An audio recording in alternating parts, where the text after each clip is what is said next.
Hello everyone. අද දවසේදී ඔයාලට මම කියලා දෙන්නේ is am are able to. ඒ වගේම has have able to අතර වෙනස මොකක්ද කියලා. ඒ වගේම ඒක අතීත කාලේනුත් ඒක අනාගත කාලේනුත් වෙනස් වෙන්නේ කොහොමද කියලායි මේ කියලා දෙන්න උත්සාහ කරන්නේ. පාඩමේ මුල ඉඳන් අවසානයේ දක්වා හොඳින් ශ්‍රවණය කරන වීඩියෝව ස්කිප් කරන්නේ නැතුව බලන ඔයාට අනිවාර්යයෙන්ම මේකේ වෙනස තේරුම් ගන්න හැකියාව තියෙනවා. I'm able to learn English. මට ඉංග්‍රීසි ඉගෙන ගන්න හැකි පුළුවන්. මේ වාක්‍ය තුලදී able යෙදෙන්නේ adjective එකක් ලෙස, නාම විශේෂණ පදයක් ලෙස. I'm able to learn English. මට ඉංග්‍රීසි ඉගෙන ගන්න හැකි පුළුවන්. present simple ක්‍රමයට ලියවුන වාක්‍යයක්. ඉතින් present simple වාක්‍යයක් present perfect වලට හරවන හැටි ඔයා අනිවාර්යෙන් දැනගන්න ඕනේ. ඒ අනුව මෙතන ලියවිලා තියෙන දෙවෙනි වාක්‍ය present perfect tense එකෙන්. Are you being able to learn English? මට ඉංග්‍රීසි ඉගෙන ගන්න හැකියාව ලැබිලා තියෙනවා කියන එකයි මේකෙන් කියවෙන්නේ.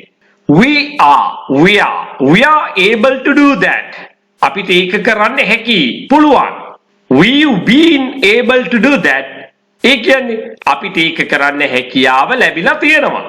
මේක present perfect වාක්‍යයක්. She's able to work with us. ඇයට අපිත් එක්ක වැඩ කරන්න හැකි පුළුවන්.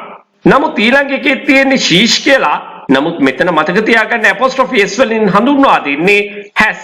හේතුව present perfect tense එකේදී is යෙදෙන්නේ නැහැ. has කියන උපකාරක ක්‍රියාවයි have කියන එකයි යෙදෙන්නේ. එහෙමනම් she නම් has ගැලපෙන්නේ. නමුත් ලියන්නේ එකම විදිහට, කියවන්නෙත් එකම විදිහට she's කියලා. She is, she has, she's been able to work with us. ඇයට අපිත් එක්ක වැඩ කරන්න හැකියාව ලැබිලා තියෙනවා. පුළුවන්කම ලැබිලා තියෙනවා. I was able to learn English. මට ඉංග්‍රීසි ඉගෙන ගන්න හැකි වුණා, පුළුවන් වුණා. එතකොට මේ වාක්‍ය past simple. එහෙම නැත්නම් simple past tense එකටයි අයිති වෙන්නේ. past perfect වාක්‍යයක් ලෙස ලියන්නේ had භාවිතයෙන්. I had, in short, I'd been able to learn English. I'd been able to learn English. ඉංග්‍රීසි භාෂාවේ apostrophe d දාපුවම අර්ථ දෙකයි. එක්ක මෙතන had තියෙන්නේ, එහෙම නැත්නම් would කියන උපකාරක ක්‍රියාව තියෙන්නේ. නමුත් past perfect වලදී would යෙදෙන්නේ නැහැ. එහෙමනම් මෙතන නියත වශයෙන්ම තියෙන්නේ had. I'd been able to learn English.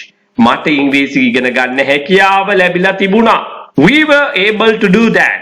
අපිට ඒක කරන්න හැකි වුණා. past simple. අපි past perfect වාක්‍යයක් ඒක ලියනවා. We'd been able to do that. අපිට ඒක කරන්න හැකියාව ලැබිලා තිබුණා.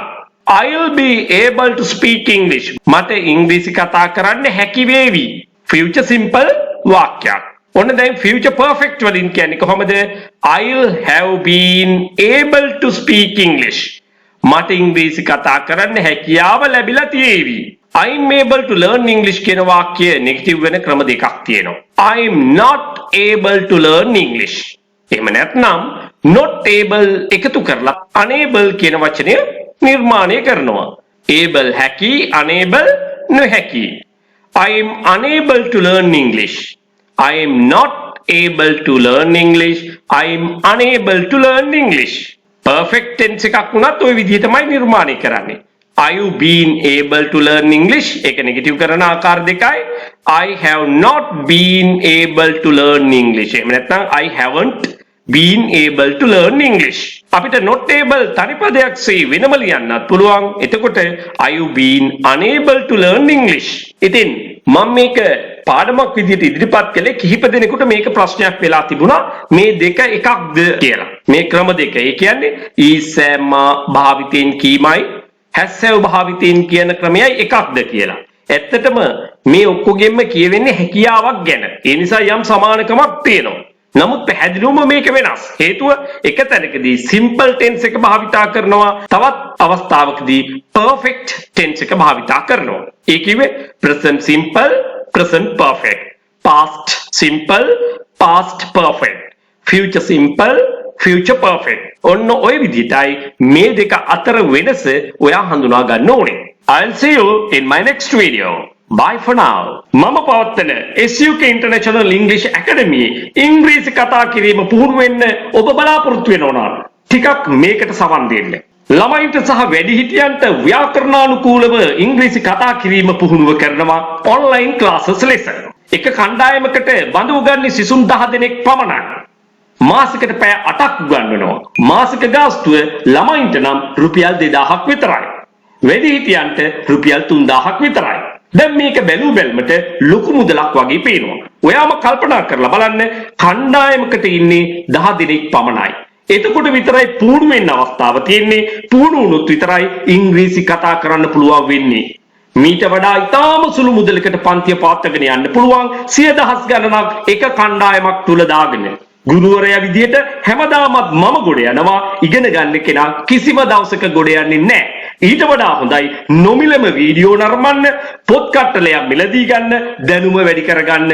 ගෙදර ඉඳන් පන්ති වලට සහභාගී වෙන්න අවශ්‍ය නැහැ. ඔයා මේකට එකඟද නැද්ද? එකඟ වෙනවා නම් තවදුරටත් අපි වීඩියෝ බලමු. කණ්ඩායමකට එකතු වෙන්න අපහසු නම් ඒ සඳහා වෙලාවක් නැත්නම් Tamanට පහසු වෙලාවක් සූදානම් කරගන්න පුළුවන් මාත් එක්ක කතා කරගෙන. මාසෙකට පැය 6ක් ප්‍රැක්ටිස් කරනවා රුපියල් 10000ක් පමණයි පන්ති ගාස්තුව වෙන්නේ. මීට කලින් කතා කරේ අපි ඔන්ලයින් ක්ලාසස් ගැන. දැන් අපි කතා කරන්නේ නේවාසික කණ්ඩායම් පන්ති ගැන. සාමාන්‍ය පෙළ විභාගයෙන් පසුව උසස් පෙළ විභාගයෙන් පසුව එහෙමත් නැත්නම් වැඩිහිටියන්ට මේ පාඨමාලාවට සම්බන්ධ වෙන්න පුළුවන්. ඒත් එක කණ්ඩායමකට බඳව ගන්නේ 10 දෙනෙක් විතරයි. මේකයි විශේෂත්වය. කණ්ඩායමේ පිරිස අඩු වෙනකොට ඔයාට පුහුණු වෙන්න ලැබෙන පැය ගණන අවස්ථාව වැඩි. එහෙමනම් ඔබට නියත වශයෙන්ම ඉංග්‍රීසි කතා කරන්න පුළුවන්. මේ පන්තියේ විශේෂතා ගොඩක් තියෙනවා.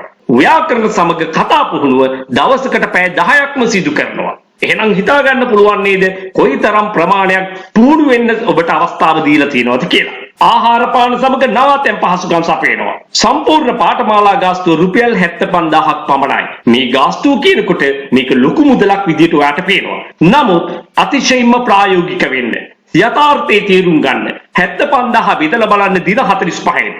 දිනකට ඔබ වැය කරන්නේ 1666ක් පමණයි. කන්න බොන්න අවස්ථාව ලැබෙනවා. ඉනුම් හිටුම් ලැබෙනවා. දවසකට පැය 10ක් ඉංග්‍රීසි කතා කරන්න පුහුණු කරනවා. දැන්වත් ඔබ ප්‍රඥාව අවදි කරගත යුතුයි. දැන්වත් ඔබ යථාර්ථයේ තේරුම් ගත යුතුයි. එහෙමනම් ඔයාගේ සැබෑ උවමනාව, සැබෑ කැමැත්ත ඉංග්‍රීසි කතා කරන්න නම් ඔබ නියත වශයෙන්ම ඉංග්‍රීසි කතාව පුහුණු විය යුතුයි. ඔයාට තාමත් ඉංග්‍රීසි කතා කරන්න බැරි නම් වරද තියෙන්නේ ඔයාගේ අතේමයි. ඔයා හරි දේ හරි විදිහට තෝරගන්න දන්නේ නැතිකම නිසායි. මේක කිව්වට අමනාප වෙන්න එපා. නමුත් මේක නෙමෙයිද සත්‍යය. ඔබ ඉගෙන ගන්න ක්‍රමය වෙනස් කරන්න.